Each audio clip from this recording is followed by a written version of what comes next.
Welcome dear students. आज हम राजस्थान के इतिहास प्रश्न पत्र के अंतर्गत मेवाड़ में महाराणा सांगा के बारे में पढ़ेंगे। महाराणा सांगा, जिसको युद्ध भूमि का योद्धा माना जाता है, जिसके बारे में कहा जाता है कि उसके शरीर पर 80 घाव थे, लेकिन फिर भी वो कभी युद्ध क्षेत्र में जाने से डरा नहीं और उसने कई महत्वपूर्ण लड़ाइयों को भी जीता। तो आज हम देखेंगे कि महाराणा सांगा ने अपने लगभग 20 वर्ष के शासनकाल के दौरान मेवाड़ की सीमाओं का विस्तार किस प्रकार से किया। महाराणा सांगा रायमल का पुत्र था और रायमल के पुत्र, खास करके 4 पुत्रों का अधिक विवरण ऐतिहासिक कथानकों में आता है, जिसके अनुसार जो पृथ्वीराज था, जो बड़ा था, वो पृथ्वीराज उत्तराधिकारी था, लेकिन सांगा स्वयं महत्वाकांक्षी व्यक्ति था। वो स्वयं शासक बनना चाहता था। चूंकि छोटा था, इसलिए परंपरा अनुसार तो वो नहीं बन सकता था। तो इस प्रकार के कथानक अलग अलग विवरणों में आते हैं कि वो एक ज्योतिषी से मिले, या कई जगह ये विवरण आता है कि वो एक पुजारिन से मिले और वहाँ पर इन्होंने अपना भाग्य पूछा। और जब भाग्य के बारे में बात की तो यह कहा कि सांगा के जीवन में राजयोग लिखा हुआ है, अन्य किसी भाई के जीवन में राजयोग नहीं लिखा हुआ है। इस बात से पृथ्वीराज व अन्य भाई खुद हो गए और दोनों के बीच में वहीं पर संघर्ष हुआ। और उसी संघर्ष में कहा जाता है कि महाराणा सांगा की एक आंख चली गई थी। बाद में करमचंद पंवार ने उसको ऐसे तैसे करके मनाया।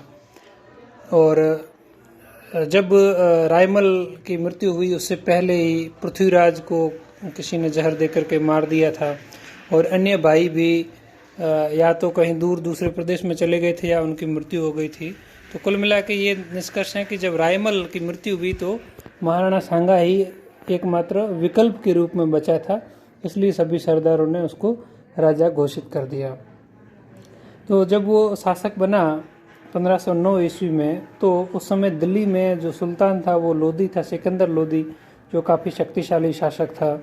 उस समय गुजरात में जो साम्राज्य था वो महमूद बेगड़ा का था, वो भी बहुत ही शक्तिशाली व्यक्ति था। और मालवा में उस समय नासिरुद्दीन शासक था, वो भी शक्तिशाली था।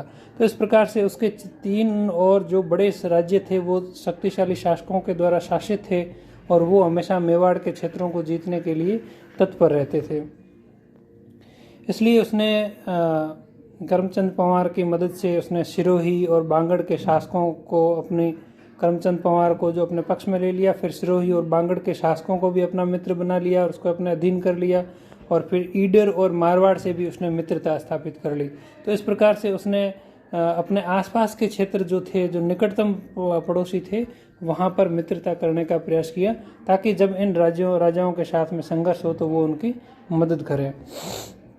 अब हम देखते हैं अलग अलग शासकों के काल में किस प्रकार से सांगा ने अपना। गुजरात में जो उस समय शासक थे वो काफ़ी शक्तिशाली थे और ईडर है जो एक मध्यस्थ राज्य के रूप में था। इसलिए सांगा और गुजरात के बीच में जो युद्ध हुआ उसका प्रारंभिक कारण ईडर के उत्तराधिकार के प्रश्न पर था। तो क्या हुआ कि महाराणा सांगा ने पहले से आक्रमण करके वहाँ के शासक, ईडर का जो शासक था भारमल, उसको हटा करके अपने शासक रायमल को बैठा दिया। जब ये वाकया हुआ तो गुजरात का जो निजाम उल्क था उसको यह बात पसंद नहीं आई, इसलिए उसने निजाम उल्क ने ईडर पर आक्रमण कर लिया और उस आक्रमण के बाद में उसने रायमल को वहाँ से हटा दिया और उसके स्थान पर उसने स्वयं के व्यक्ति भारमल को बैठा दिया। लेकिन 1520 में सांगा स्वयं एक सेना लेकर के गया और उसने निजामुल मुल्क को वहाँ से भगा दिया, उसकी सेना का कत्ल कर दिया और उसके स्थान पर रायमल को वापस सिंहासन पर बिठा दिया। और सांगा यहीं तक नहीं रुका, वह आगे बढ़ा, वो अहमदनगर तक गया और उसने अहमदनगर को भी जीत लिया। और इन सब बातों से गुजरात का सुल्तान जो था वो मुजफ्फर, वो बहुत ही लज्जित हुआ, वो अपमानित हुआ और वो वापस चला गया। उसके बाद में उसने कभी भी मेवाड़ की तरफ आंख उठा करके भी नहीं देखा। गुजरात के अलावा मालवा, जिसकी राजधानी मांडू थी, वो शक्तिशाली शासक था। हमने महाराणा कुंभा के समय भी पढ़ा कि किस प्रकार से महमूद खिलजी और कुंभा के बीच में हमेशा संघर्ष होते रहे थे और लगभग 5 संघर्षों का विवरण आता है जिसमें कुंभा विजयी रहे। उस समय जो सांगा के समय में वहाँ शासक जो था उसका नाम महमूद द्वितीय था, और महमूद द्वितीय शक्तिशाली शासक नहीं था, वो स्वयं अयोग्य था। इसलिए वहाँ एक राजपूत सरदार जिसका नाम मेदिनी राय था, वो अपनी शक्तियाँ अर्जित कर चुका था, और मेदिनी राय ने उस महमूद द्वितीय को अपनी कठपुतली बना लिया था। लेकिन जब एक हिंदू शासक के सामंत के द्वारा एक मुसलमान शासक को कठपुतली बना दिया गया, इससे वहाँ के अमीरों में बहुत ही गुस्सा हुआ, और उन अमीरों ने यह निश्चय किया कि अब इस मेदिनी राय को यहाँ से भगाया जाना चाहिए।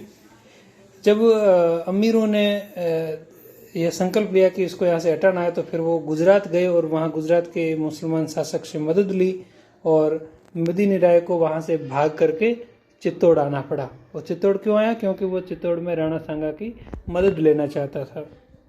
इसलिए राणा सांगा ने मेदिनी राय को गागरोन, चंदेरी आदि का इलाका दे दिया और उसको अपना सामंत बना लिया, और फिर सामंत बनाने के बाद में अपनी सेना लेकर के मालवा पर आक्रमण किया, और वहाँ जो सुल्तान था महमूद द्वितीय, उसको महाराणा सांगा ने कैद कर लिया, और बाद में जिस प्रकार से कुंभा ने मुक्त किया था महमूद खिलजी को, उसी प्रकार से राणा सांगा ने भी महमूद द्वितीय को फिर से छोड़ दिया।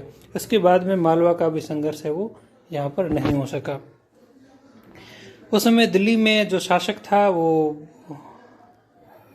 सिकंदर लोदी था, लेकिन जिस समय की घटनाएं आती है सांगा के साथ में, वो इब्राहिम लोदी के समय की आती है, जो कि लोदी वंश का अंतिम शासक था। और सांगा की आक्रामक नीति थी। आक्रामक नीति के कारण सांगा है वो आगरा तक बढ़ना चाहता था, अपना साम्राज्य विस्तार आगरा तक ले जाना चाहता था, और दिल्ली का शासक है वो कम से कम बयाना तक का प्रदेश अपने साथ में रखना चाहता था। इसलिए 1517 में खातौली का युद्ध हुआ, जिसमें राणा सांगा है वो जीत गया और इब्राहिम लोदी पराजित हो गया, और उसका जो इब्राहिम लोदी का जो लड़का था, शहजादा था, उसको भी बंदी बना लिया गया, यद्यपि बाद में उसको भी छोड़ दिया गया। अगले वर्ष फिर एक लड़ाई हुई जिसको बाड़ी का युद्ध कहा जाता है, 1518 में हुआ, और इस युद्ध में भी महाराणा सांगा जीते। तो इस प्रकार से दिल्ली सल्तनत का जो शासक थे उनको भी यहाँ से 2 बार पराजित होकर के वापस जाना पड़ा, और ये महाराणा सांगा की रणनीतिक और कूटनीतिक विजय थी। सांगा का संघर्ष उस समय एक मुगल आक्रमणकारी बाबर के साथ में भी हुआ। इसका विवरण अलग अलग आता है। बाबर ने अपनी पुस्तक तुजुक ए बाबरी या बाबरनामा, जो तुर्की भाषा में उसने स्वयं लिखी थी, उसमें वो लिखता है कि महाराणा सांगा ने उससे यह वचन दिया था कि वह भारत में आकर के इब्राहिम लोदी के खिलाफ युद्ध करें, और इस युद्ध में मैं मदद करूंगा। अर्थात बाबर यह दावा करता है कि राणा सांगा ने उसकी मदद करने के लिए कहा है और आक्रमण के लिए आमंत्रित किया है। और फिर बाबर कहता है कि जब मैंने आक्रमण किया, इब्राहिम लोदी के खिलाफ पानीपत का युद्ध लड़ा, तब महाराणा सांगा ने उस वचन को निभाया नहीं और मेरी कोई मदद नहीं की। क्योंकि यह वचन तोड़ा गया है, इसलिए अब सांगा के खिलाफ है वो आक्रमण करना जरूरी हो गया है। यह बाबरनामा अपनी पुस्तक में लिखता है। लेकिन कई राजपूत ख्यातों में और ऐतिहासिक कथानकों में यह आता है कि महाराणा सांगा ने बाबर को मदद के लिए नहीं बुलाया था, बल्कि बाबर ने महाराणा सांगा को सहयोग के लिए लिखा था कि मैं इब्राहिम लोदी पर आक्रमण करने वाला हूं, इसलिए आप मेरी मदद करें।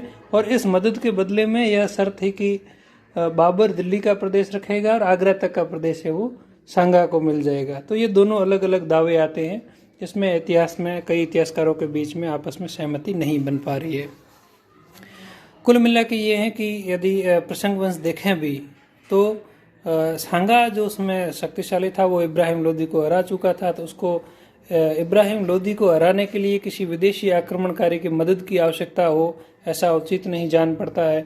दूसरा, उसने मालवा और गुजरात के शासकों को भी हराया है और मारवाड़ वगैरह के साथ में उसकी मित्रता थी, तो एक तरीके से वो निष्कंटक राजा था। फिर उसको एक विदेशी आक्रमणकारी को यहाँ बुलाने की क्या जरूरत पड़ती थी। वहीं दूसरी ओर बाबर के संदर्भ में देखें तो बाबर अफगान प्रदेश से आया हुआ था और उसके पास कोई इतनी बड़ी सेना भी नहीं थी और वो एक अनजान देश में जा रहा था। इसलिए अधिक संभावना ये है कि बाबर ने सांगा से मदद मांगी हो और बाद में सांगा ने उस समय तो मदद का वादा कर दिया हो, लेकिन बाद में सामंतों के कहने पर सांगा ने एक विदेशी आक्रमणकारी की मदद करने से इनकार कर दिया और इस बात से खिन्न होकर के ही बाबर ने सांगा के ऊपर ये आरोप लगाए हैं। और जब बाबर ने दिल्ली पर अधिकार कर लिया पानीपत की लड़ाई के बाद में, तो उसमें जो दिल्ली में जो अफगान लोग थे, इब्राहिम लोदी भी एक अफगानी था, तो अफगान जो वहाँ से भाग करके सीधे सीधे मेवाड़ में आ गए। तो इस प्रकार से अफगानों और राजपूतों का एक गठबंधन हो गया। इस गठबंधन को तोड़ने के लिए भी बाबर के लिए जरूरी था कि वो सांगा पर आक्रमण करें, नहीं तो हो सकता था कि ये गठबंधन सांगा अपनी सेना लेकर के आए और अफगानों की मदद करे और बाबर को दिल्ली से हटा दे। इसलिए बाबर ने तुरंत पानीपत के युद्ध के अगले साल ही महाराणा सांगा के खिलाफ मोर्चा ले लिया। तो बाबर की सेनाएं बयाना तक पहुंची, वहां पर भी एक छोटी सी झड़प हुई, बयाना जो भरतपुर में, और फिर वहां से थोड़ा आगे निकलते ही खानवा का क्षेत्र आता है, जहां पर 1527 ईस्वी में खानवा का युद्ध हुआ। और इस युद्ध में भारत के इतिहास में कई महत्वपूर्ण चीजें घटित हुई। सबसे पहली और महत्वपूर्ण थी तुलुगमा पद्धति, जिसका प्रयोग बाबर किया करता था। यह एक प्रकार से तुर्की पद्धति थी लड़ाई की। इसमें सेनाओं को अलग अलग भागों में बांट दिया जाता था और रणनीतिक रूप से अलग अलग सेना की टुकड़ियां अलग अलग समय लड़ती थी। और सेना के सबसे आगे है वो तोपों और बारूद वाली टुकड़ी रहती थी, जो पहला आक्रमण किया करती थी। और जो घुड़सवार और जो दूसरे सैनिक थे वो उन तोपों के पीछे छुप करके हमला किया करते थे। तो इस प्रकार की ये तुलुगमा पद्धति थी। इस तुलुगमा पद्धति के माध्यम से राजपूतों की सेना की जो लड़ने की रणनीति थी वो दोनों अलग अलग थी। राजपूतों की पूरी सेना एक साथ युद्ध क्षेत्र में जाती थी, जबकि तुलुगमा पद्धति में सामने वाली सेना लड़ती थी और दोनों साइड से दाएं और बायां भाग है वो आगे बढ़ता था।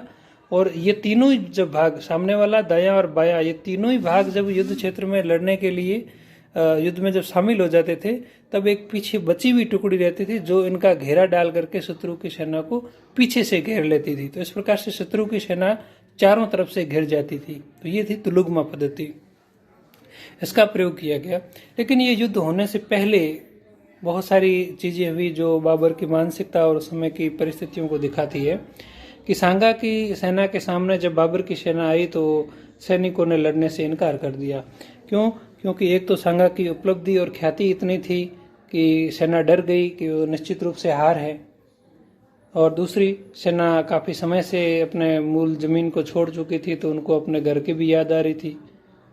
एक और कारण ये बताया जाता है कि मौसम संबंधी है। भारत के जलवायु और अफगानों के जलवायु में फ़र्क था, तो यहाँ ज़्यादा गर्मी पड़ती है, तो इसलिए वो चाहता था कि सैनिक चाहते थे कि हम वापस जाए, और कई सैनिक मरने भी लगे। जब सेना का हौसला टूटते हुए देखा तो फिर बाबर ने सेना को इकट्ठा किया और एक शानदार भाषण दिया, और उसमें ये कहा कि हम यहाँ पर आए हैं तो हम इस्लाम धर्म की सेवा के लिए आए हैं।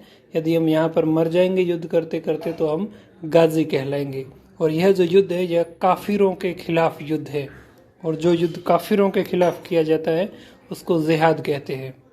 तो बाबर ने इस युद्ध को जिहाद घोषित किया, और प्रतीक रूप में उसने वहाँ पर शराब के बर्तन तोड़े, क्योंकि इस्लाम में शराब को पीना हराम कहा गया है। और फिर स्वयं ने भी प्रतिज्ञा की कि अब से मैं भी कभी शराब को नहीं छूऊंगा।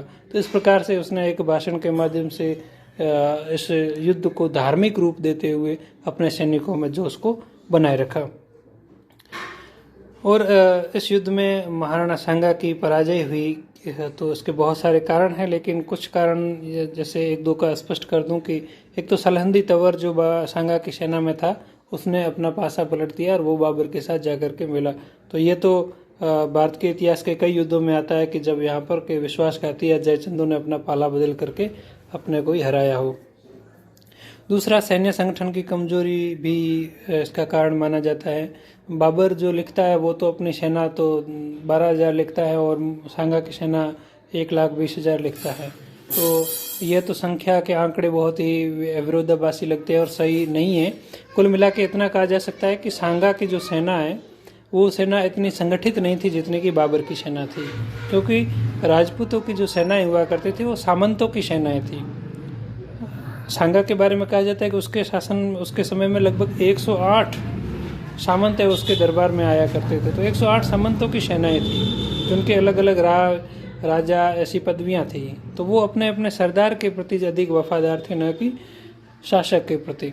तो इस प्रकार से सैन्य संगठन की कमजोरी के कारण सांगा इस युद्ध में पराजित हुआ, और सांगा जब घायल हो गया तो उसके सैनिक वहाँ से बशवा ले गए, और जब उसको होश आया तो उसने पुनः अपने सिर पर साफा पगड़ी न बांध करके पट्टी बांध ली और कहा कि जब तक मैं युद्ध में बाबर को नहीं हराऊंगा तब तक मैं पगड़ी नहीं पहनूंगा। और वो अपने सेना का संगठन करना शुरू कर दिया, उसने सैनिकों की भर्ती करना शुरू कर दिया। इन सब को देखते हुए कुछ सरदारों ने उसको 1528 ईस्वी में जहर दे करके मार दिया, और जो समाधि है वो मांडलगढ़ में उसका स्थान बना हुआ है। उसके 1 लाख के लगभग सेना थी, उसके पास में 7 राजा, 9 राव और 104 सरदार उसके दरबार में आते थे। तो इससे ये पता चलता है कि वो उस समय कितना अधिक महत्वपूर्ण शासक भारतवर्ष के इतिहास में था।